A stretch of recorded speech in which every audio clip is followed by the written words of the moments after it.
Forward. Paul Gallen, Justice Huni. Gal, for the first time in his career, got touched up last night. He did last 10 rounds against the heavyweight champion of Australia. I think he's very lucky to the last 10 rounds as well. The ref probably could have stopped this earlier at some points, but I agree with you, but I don't think he embarrasses himself. no, I don't agree with that. I think Gal quickly worked out there's levels to this shit. Let's put it that way. Because no matter what round it was, no matter what highlight you watched, Huni was touching him everywhere. Like Gal might throw one body shot, and then Huni would throw back 2 body shots and an uppercut. And do you ever fuck my carpet up, bro? Get it over the table. I can clean that at least. So, and like his hand speed was so quick. And then You just see the different levels on it. Like, we can talk all about Huni being he's not a fighter he can promote at the moment. He doesn't have a huge following. He still needs to learn. Well, he's young. He hasn't, had 4 professional fights, something like that. Exactly. And Gallen was kind of put him in the mainstream. That's why they took this fight. That's why they shelled out the big difference in the purses as well. But then also, he didn't show up on an NRL 360 to promote the fight. Mm-hmm. He didn't really get stuck into any of the trash talk. He's stayed within his, barrier, whatever you want to call it, his box. Didn't really kind of come out there. Gal, of course, carried the promotion of this fight. But from a pure athletic and fighting potential, he was clearly way dominant. Better. Yeah. So, as part of that dominance, Gal came after the fight. It looked like he broke a rib in the second round. So that really, every time Huni went to the body, it really, really hurt him. Yeah. Fight 8 rounds with the heavyweight champion of Australia is pretty good. Tough. Yeah. Tough. There's a bit of criticism on Huni that he stuck behind his jab too much and didn't throw the right hand. And he only really threw the right hand towards the end of the fight, which is what ended up stopping it. He could hit Gal at will. Why didn't he put him away? Maybe wanted to get some rounds in. There was some chat about that in his last fight. Like, we'll happily take the rounds in the sparring. You're winning this easy. That's it. Practice for Olympics. That too, because he goes away in a month. But yeah, I think that it wasn't a highlight. What would you call it? It ended up one of the best images and photos that came from this was Gal shooting the double leg, trying to get the tackle, taking him down. He was spent by that point. And forgot what sport he's playing. Yeah. Yeah. He's exhausted, broken rib. Yep. He's not winning this fight. He's trying to slow it down, essentially, and just like, we'll take a breather with this. Tell you what. They stand him back up, and Justin gives him 2-piece, and his legs go wobbly, and the ref's like, I've finally seen enough. I've seen you being beaten up for the last 3 or 4 rounds, doing absolutely nothing. Yeah. You say what you like about Paul Gallen. He's a sportsmanship personified. He's got a chin. Like, you can see where he's got the professional athlete from and, like, the grind. Outside of the chin. Took a photo with the bloke, got on his Instagram today, said, shout out, Justice, you're the better fighter. Mate, for mine, earned every $1.5 million. That's it. Dollars that he earned. Well, I think he also came out saying he wants a rematch with Huni, but after that rematch, he wants to help, I guess, for lack of a better word, mentor him and get that sort of sports persona and start promotion talking up fights and promotion. So, yeah, definitely hats off to him to be able to turn around quickly and give props to Huni and because they want to beat him up. Be that mentor. He needs to beat the Kiwi Parker.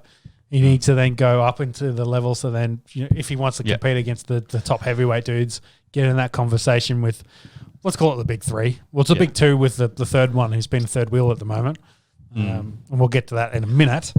But if he wants to get to that kind of level, he needs to promote himself so people want eyeballs. It's all about eyeballs. Yep. And, I mean, it even just comes back to the sport in Australia. Like, you've got Tim Tszyu starting to pick up. Yep. And so, it's just good to see that sort of commitment within the sport from Gal to want to promote the sport and at all levels, really, at all weight classes. So, for sure. To finish this off, some other interesting news. Barry Hall has 2 official fights booked, one in August, one in October. They haven't announced the opponent yet.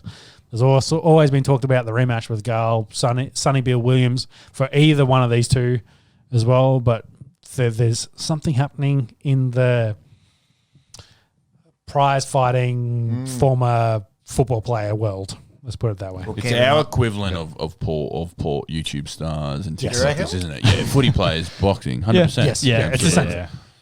If an Aussie TikTok bloke went in the ring, the people who would have bought tickets to it would have just done that to throw beers on his face. Like, no one's going to pay to watch that. No one cares. But footy players, God, they're in our periphery every day of the week. Well, I guess we'll find out when Peps goes up against Barry Hall. Hey, Peps has a mean reach. I got you in there, Pep. We're gonna have a good camp. We're gonna have a good camp. I shook his hand once, and it's much bigger than mine. You do mention that, Macca, and I'll cover it really quickly. There was that bloody YouTubers versus TikTokers boxing card. I think the YouTubers won it 5-1 in total. So they had, of the 6 fights on the card, they won 5 of them. That's enough of that. Let's keep moving on. Yeah, that sounds very boring. I got as much air as that. Move on monkey should get. to back to real fighters.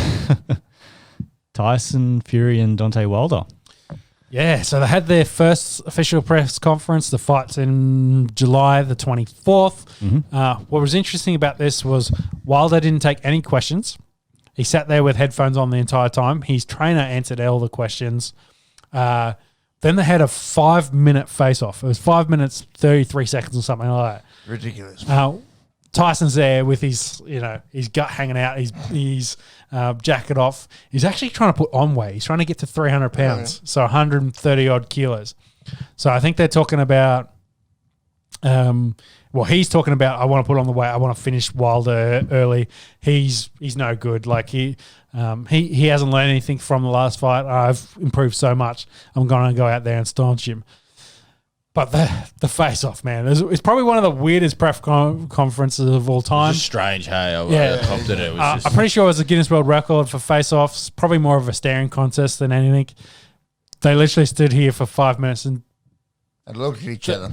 Yeah, it fits in with the whole, like, their storyline. Like, no one wants this fight. You want Fury, Joshua. This is just weird. It's just odd. Like, this is a speed bump. It's a thing. Like, it just is in the way. Yeah. It's in the way of what we really want. Do you know what's so dumb about this is, though, if Wilder wins, they then have to do the rematch. That's the awkward thing. The rematch of this, and then the rematch, and then.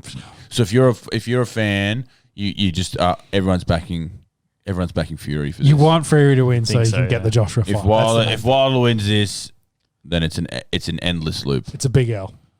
And look, it's not out of the realm of possibility. Like they're very close. It's just Fury's at his peak right now. So you want him against Joshua.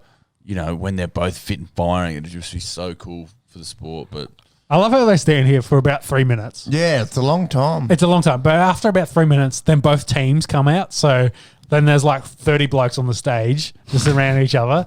And then they stand there for another, say, 2 or so minutes. And then Wilder's like, yeah, I'm done. And then he finally walks off. And Fury's just like, yeah, all good. Well, it gets to a point. After probably a minute. Stupid. After about a minute, you go, what the fuck? Well, now it's actually a mental. Now it's a mental thing. Yeah. He's going to back down So first. I actually get it. Like, if you do walk away, like, I've got that on you. And you will think about that. Yeah. So I actually kind of appreciate the pettiness of it. Well, I think Wilder's got massive music playing, so he can't hear anything. Tyson's trying to trying stuff you chat. I think and Tyson's Wilder's got just permanent music playing in his head. He's just got like a nice little jig playing in his head the whole time. Same as mine. Fiddly-doo-potatoes. Do you think Tyson looks a bit fat there, or? Well, as I just said, he's actually trying to put on weight to get to 300 pounds, which is 130 something kilos. About 137, I think. Which actually is an interesting point because in the first fight, Dangerous, yeah. he was heavy. He lost weight for the second fight, and now he says he's putting on more weight than what he would have fought at in that second fight because he's trying to get the knockout early. That's essentially what he said. He wants to finish him early. So as in, like, I'm going to have more size and more mass behind my punches. I'm going to put you out early. Yeah, I got that. Interesting. But, oh my God. That can only play in the Wilder's favour, though. Do you reckon? Mate, if you get him in the deeper rounds. Unless he does get that knockout in the first couple of rounds. This is weird. It goes for a long time. No, I actually appreciate it going longer because now it's at the point where, now I can't be the first to look away. Yeah, exactly. They've Yeah. For us, it's weird as hell, but they're in an actual board because It's a mind game. So if you actually think they're about in a an actual boxing war. match, like 12 rounds, you actually have to stare at each other for half an hour. Like Yeah. that's all you're Yeah. doing. So that's what they're thinking about now. Like, I love how the Cameron dude's trying to make this interesting and well, that's the down other thing now. It's, Shoes. just, it's us watching blokes Look at our watching shoes. each other. So Peps has got better calves than Wilder. Oh, Bro, poor Walder. I think Wiles got better punching power. Let's put it that way. Max, can you skip ahead on this shit? Keep going. Yeah, keep going. Go to the bit where and then the teams appear, as I said, and then the teams are all here just in case something pops off. Nothing's popping off. It's never going to happen.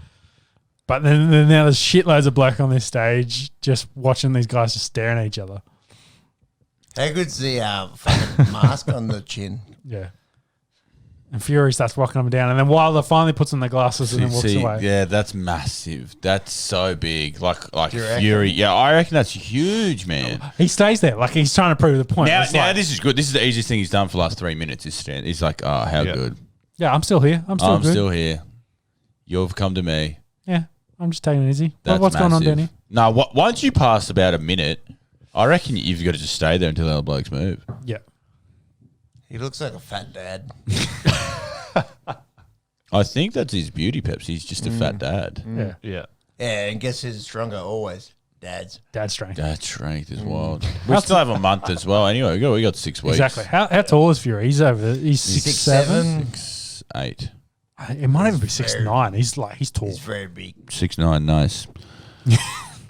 And that was our fighting segment on the Esky Yes. here. I've just looked at we're over From nearly fighting to It's fun, football. bro.